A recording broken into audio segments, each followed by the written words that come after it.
Quando os habitantes daquele reino tomaram conhecimento dos decretos, ficaram convencidos de que o soberano enlouquecera e agora estava escrevendo coisas sem sentido.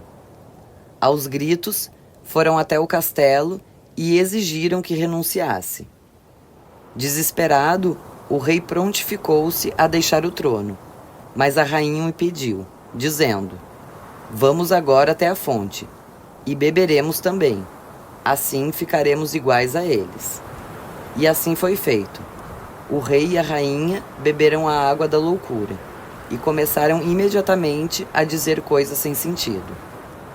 Na mesma hora, os seus súditos se arrependeram. Agora que o rei estava mostrando tanta sabedoria, por que não deixá-lo governar o país? O país continuou em calma, embora seus habitantes se comportassem de maneira muito diferente dos vizinhos, e o rei pôde governar até o final de seus dias. Verônica riu. "Você não parece louca", ela disse. "Mas sou. Embora esteja sendo curada, porque o meu caso é simples. Basta recolocar no organismo uma determinada substância química. Entretanto, espero que essa substância resolva apenas o meu problema de depressão crônica. Quero continuar louca, vivendo minha vida da maneira que sonho, e não da maneira que os outros desejam. Sabe o que existe lá fora, além dos muros de Villette? Gente que bebeu a água do mesmo poço." "Exatamente", disse Zédica. "Acham que são normais, porque todos fazem a mesma coisa. Vou fingir que também bebi daquela água. Pois eu bebi, e é esse justamente o meu problema. Nunca tive depressão, nem grandes alegrias ou tristezas que durassem muito. Meus problemas são iguais aos de todo mundo." Zédica ficou algum tempo em silêncio. "Você vai morrer", nos disseram. Verônica hesitou um instante. Podia confiar naquela estranha? Precisava arriscar. "Só daqui a 5 ou 6 dias. Fico pensando se existe um meio de morrer antes. Se você ou alguém aqui dentro conseguisse arranjar novos comprimidos, tenho certeza de que meu coração não aguentaria dessa vez. Entenda o quanto estou sofrendo por ter que ficar esperando a morte, e me ajude." Antes que Zédica pudesse responder, a enfermeira apareceu com uma injeção. "Posso aplicá-la eu mesma", disse. "Mas dependendo de sua vontade, posso pedir aos guardas lá fora que me ajudem." "Não gaste sua energia à toa", disse Zédica para Verônica. "Poupe suas forças, se quiser conseguir o que me pede." Verônica levantou-se, voltou-se à sua cama e deixou que a enfermeira cumprisse sua tarefa. Foi seu primeiro dia normal no asilo de loucos. Saiu da enfermaria, tomou café no grande refeitório, onde homens e mulheres comiam juntos. Reparou que, ao contrário do que mostravam nos filmes, escândalos, gritarias, pessoas fazendo gestos demenciais, tudo parecia envolto numa áurea de silêncio opressivo. Parecia que ninguém desejava repartir seu mundo interior com estranhos. Depois do café, saíram todos para um banho de sol. Na verdade, não havia sol algum.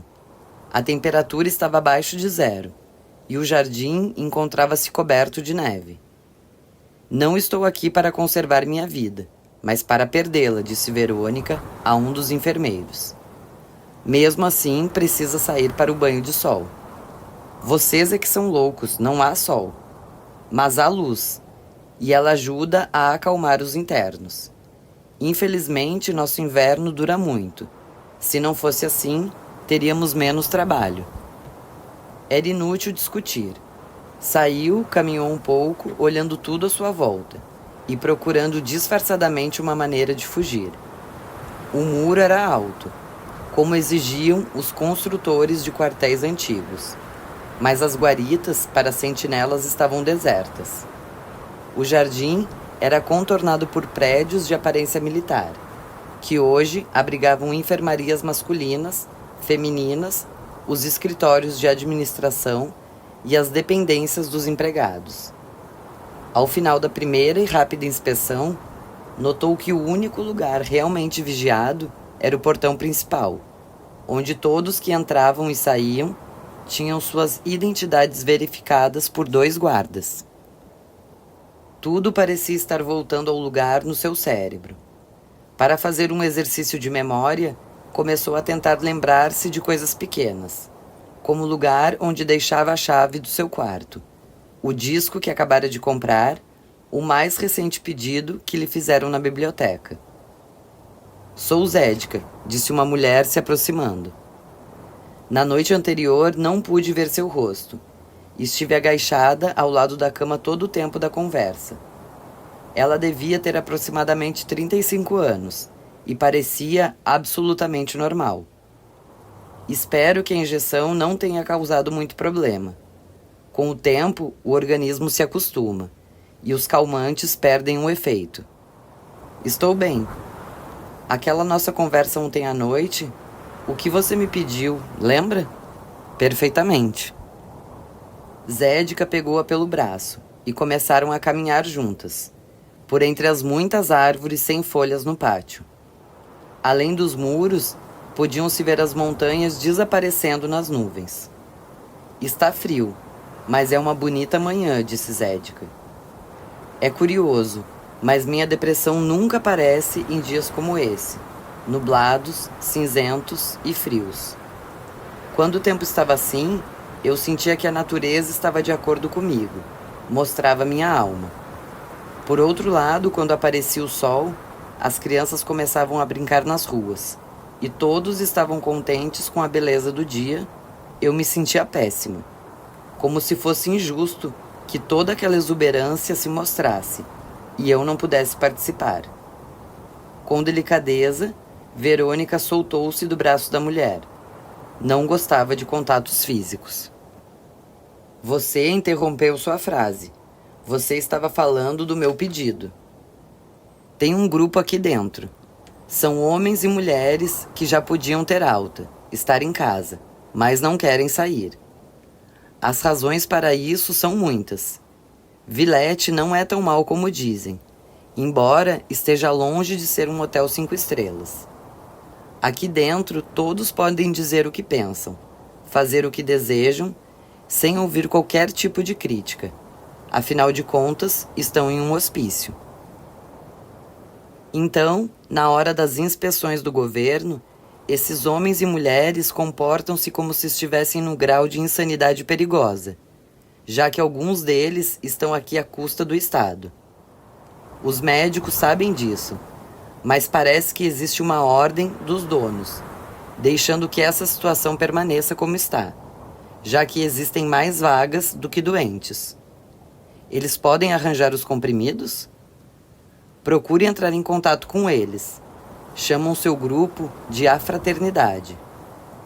Zédica apontou para uma mulher com cabelos brancos, que conversava animadamente com outras mulheres mais jovens. "Seu nome é Mari, e ela é da Fraternidade. Pergunte a ela." Verônica começou a andar em direção a Mari, mas Zédica a interrompeu. "Não, agora não. Ela está se divertindo. Não irá interromper o que lhe dá prazer só para ser simpática com uma estranha. Se ela reagir mal, você nunca mais terá uma chance de aproximar-se. Os loucos sempre acreditam na primeira impressão." Verônica riu com a entonação que Zédica dera para a palavra loucos, mas ficou inquieta, porque aquilo tudo estava parecendo normal, bom demais. Depois de tantos anos indo do trabalho para o bar, do bar para a cama de um namorado, da cama para o quarto, do quarto para a casa de sua mãe, agora ela estava vivendo uma experiência com a qual nunca sonhara: o asilo, a loucura, o hospício, onde as pessoas não sentiam vergonha de confessar-se loucas, onde ninguém interrompia o que gostava só para ser simpático com os outros. Começou a duvidar se Zédica estava falando sério, ou se era uma maneira que os doentes mentais adotam para fingir que vivem num mundo melhor que os outros. Mas que importância tinha isso? Estava vivendo algo interessante, diferente, jamais esperado. Imagine um lugar onde as pessoas se fingem de loucas para fazer exatamente o que querem? Nesse exato momento, o coração de Verônica deu uma pontada. A conversa com o médico voltou imediatamente ao seu pensamento, e ela se assustou. Quero andar sozinha, disse para Zédica. Afinal de contas, ela também era louca, e não precisava ficar querendo agradar ninguém. A mulher se afastou, e Verônica ficou contemplando as montanhas além dos muros de Villette. Uma leve vontade de viver pareceu surgir, mas Verônica a afastou com determinação.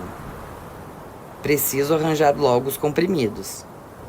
Refletiu sobre sua situação ali. Estava longe de ser a ideal. Mesmo que lhe dessem a possibilidade de viver todas as loucuras que tinha vontade, não saberia o que fazer. Nunca tivera nenhuma loucura. Depois de algum tempo no jardim, foram até o refeitório e almoçaram. Em seguida, os enfermeiros conduziram homens e mulheres até uma gigantesca sala de estar, com muitos ambientes. Mesas, cadeiras, sofás, um piano, uma televisão e amplas janelas de onde se podia ver o céu cinzento e as nuvens baixas. Nenhuma delas tinha grades, porque a sala dava para o jardim. As portas estavam fechadas por causa do frio, mas bastava girar a maçaneta e poderia sair para caminhar de novo entre as árvores. A maior parte das pessoas foi para a frente da televisão. Outros olhavam o vazio. Alguns conversavam em voz baixa consigo mesmos. Mas quem nunca fizera isso em algum momento de sua vida? Verônica reparou que a mulher mais velha, Mari, estava agora junto a um novo grupo, maior, num dos cantos da gigantesca sala. Alguns dos internos passeavam ali perto, e Verônica tentou juntar-se a eles. Queria escutar o que estavam dizendo. Procurou disfarçar ao máximo suas intenções, mas quando chegou perto, eles se calaram, e todos juntos olharam para ela. "O que você quer?", disse um senhor idoso que parecia ser o líder da fraternidade. Se é que tal grupo realmente existia, e Zédica não era mais louca ainda do que aparentava. "Nada, só estava passando", disse Verônica. Todos se entreolharam e fizeram alguns gestos demenciais com a cabeça. Um comentou com o outro: "Ela só estava passando." Outro repetiu em voz mais baixa. Em pouco tempo, todos começaram a gritar a mesma frase. Verônica não sabia o que fazer e ficou paralisada de medo. Um enfermeiro, forte e mal encarado, veio saber o que estava acontecendo. "Nada", respondeu um do grupo. "Ela só estava passando. Está parada ali, mas vai continuar a passar." O grupo inteiro caiu na gargalhada. Verônica assumiu um ar irônico, sorriu, deu meia volta e afastou-se, para que ninguém notasse que seus olhos se enchiam de lágrimas. Saiu direto para o jardim, sem agasalho.